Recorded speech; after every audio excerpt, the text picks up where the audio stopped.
ஆண்டவராகிய இயேசு கிறிஸ்துவின் நாமத்தினாலே உங்கள் யாவருக்கும் அன்பின் வாழ்த்துக்கள்.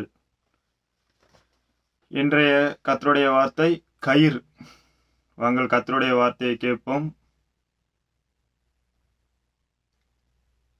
கர்த்தரோ நீதி உள்ளவர், துன்மார்க்கருடைய கயிறுகளை அவர் அறுத்தார் என்று இஸ்ரவேல் இப்பொழுது சொல்வதாக.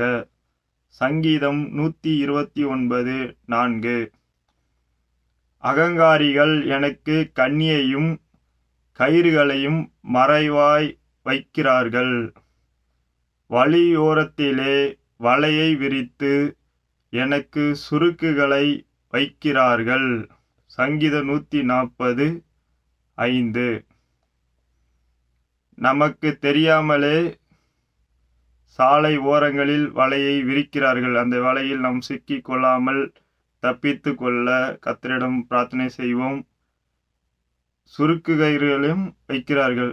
அந்த சுருக்கு கயிறிலையும் நாம் மாட்டிக்கொள்ளாமல் தப்பித்து கொள்ள கர்த்தரிடம் பிரார்த்தனை செய்வோம்.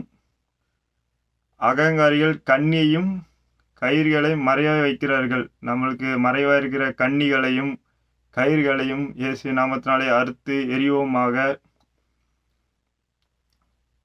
கர்த்தர் விசுவாசிப்போம். கர்த்தர் நம்மளுக்கு விரோதமாக இருக்கிற கயிறுகளை கண்ணிகளையும் வலைகளையும் கர்த்தர் அறுத்து எறிவார் என்று விசுவாசிப்போம். இன்றைய வார்த்தையை கேட்ட உங்கள் யாவரையும் கர்த்தர் நிச்சயமாகவே ஆசீர்வதிப்பார். மறக்காமல் உங்களது சப்ஸ்கிரைப் பட்டனை சப்ஸ்கிரைப் செய்து, லைக் பட்டனை லைக் செய்து, கமெண்ட் பாக்ஸில் உங்கள் கருத்துக்களை பதிவு செய்து, உங்கள் நண்பர்களுக்கு இந்த வீடியோவை ஷேர் செய்து கர்த்தர் இன்னும் அதிகமாக எடுத்து பயன்படுத்த உதவியாக இருக்கும். மறக்காமல் உங்களது சப்ஸ்கிரைப் பட்டனை சப்ஸ்கிரைப் செய்து சப்போர்ட் பண்ணுங்கள். கர்த்தர் மிகுந்த சந்தோஷப்படுவாராக. ஆமீன்.